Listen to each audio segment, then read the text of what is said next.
Call de abertura com Alexandre Schwartzman. E aí, Alex? Opa, tudo bom, Sardenberg? Tudo bom, Cássia? Tudo jóia, Alex. Boa tarde para você. Boa tarde. Alexandre Schwartzman. Bom, tivemos ontem produção industrial, veio pior do que o esperado. Tivemos hoje varejo, veio bem pior. E falta agora o setor de serviços. Como é que nós estamos?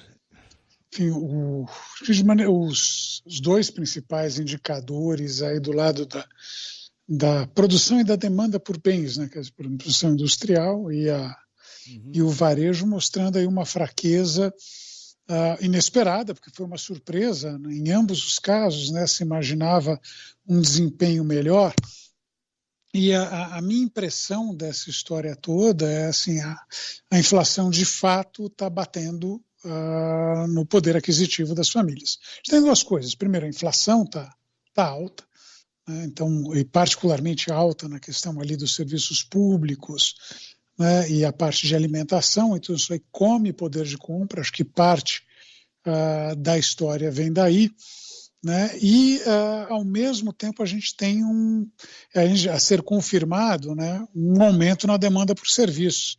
E eu desconfio que a gente está vendo é que, com o orçamento apertado, está começando a ver o lado dos serviços. Os preços de serviços subiram menos ao longo do ano. Então, as pessoas estão, na verdade, demandando mais mais serviços do que bens.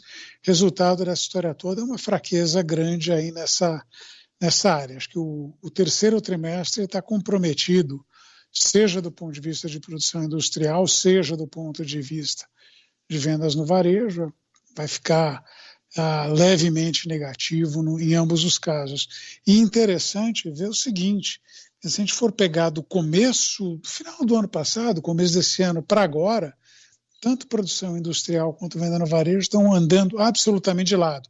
Mês para cima, 2 meses para baixo, mas assim, não sai daqueles níveis que a gente viu no final do ano passado. A tal recuperação em V do ministro Paulo Guedes terminou. Né? A gente estava vendo aqui o desempenho do comércio varejista nesse ano, são 8 meses, são 4 meses de alta e 4 de baixa. É isso aí.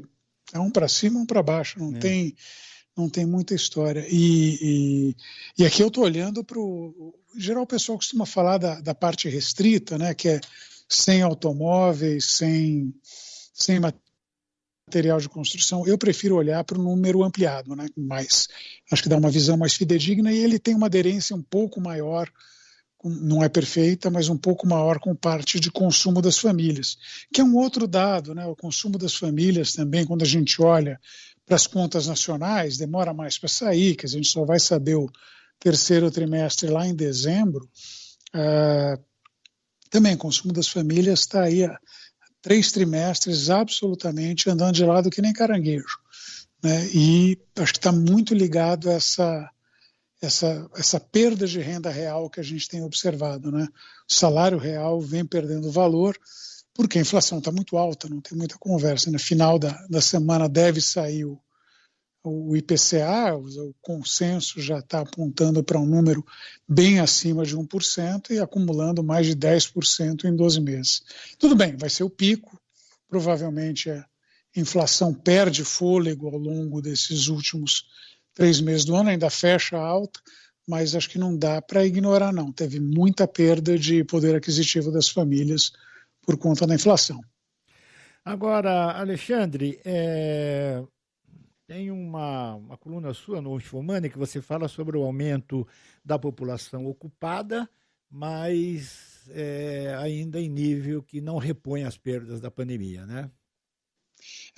Os últimos números, né, saíram semana passada do desempenho do emprego foram bons, né? Estamos falando, eles são mais para trás. O que a gente estava comentando agora há pouco são referentes a agosto, a PNAD, que é o retrato que o IBGE faz do mercado de trabalho, ele está um pouco mais atrasado, é de julho.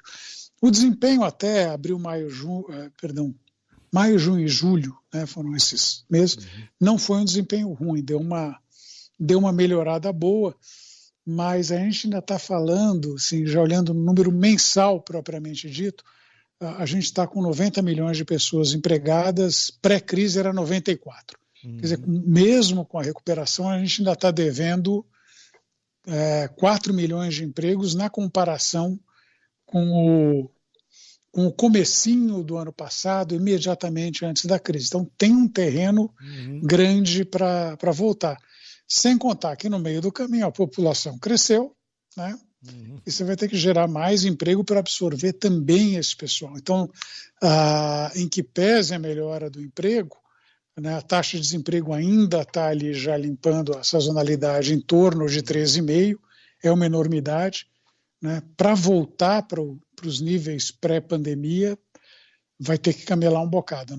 Não é esse ano, provavelmente também não é no próximo ano que a gente vai ver o desemprego voltar para onde estava pré-pandemia. E não é assim, não é uma Brastemp, né? Em janeiro, fevereiro, o desemprego estava em 11,5%. Para voltar para um dígito, 24, 25, quer dizer, a gente tem um caminho muito longo e vai precisar crescer muito. Não está com a menor cara de que vai chegar lá. Agora, outra coisa, Alexandre, o cenário mundial tá uma confusão, hein, cara?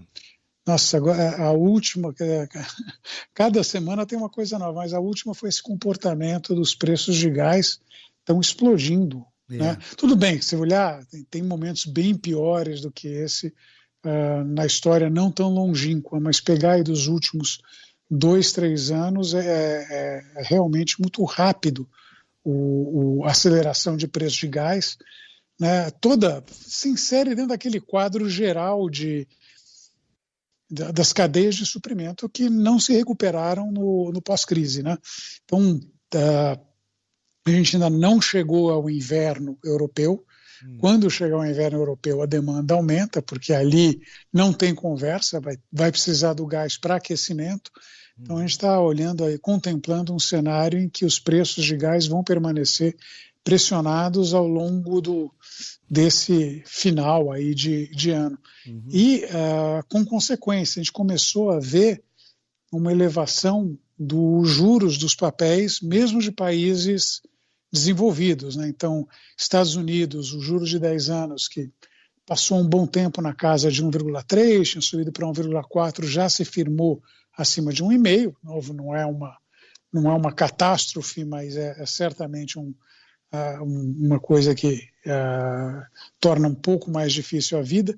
E também é verdade, no Reino Unido, na França, na Itália, na Alemanha ficou um pouco menos negativo. Né? Isso aí é menos grave. Mas o fato é que essa percepção de que as cadeias de suprimentos, de maneira geral, em particular na questão de combustíveis, continua complicada, está mudando a cabeça de muita gente no que diz respeito à perspectiva de política monetária. Então, aquela espada de Damocles que vive na nossa cabeça, quando o Federal Reserve vai subir juro, pode estar mais perto do que a gente pensa. Ela desceu um pouquinho, né? Diz que é presa por um fio de cabelo. Eu não saberia dizer por razões óbvias. Então tá bom. Alexandre Schwartzman, obrigado, Alexandre. Até mais. Até mais. Boa semana. Grande abraço. Boa semana, tchau, até tchau. mais, Alex. Tchau, tchau.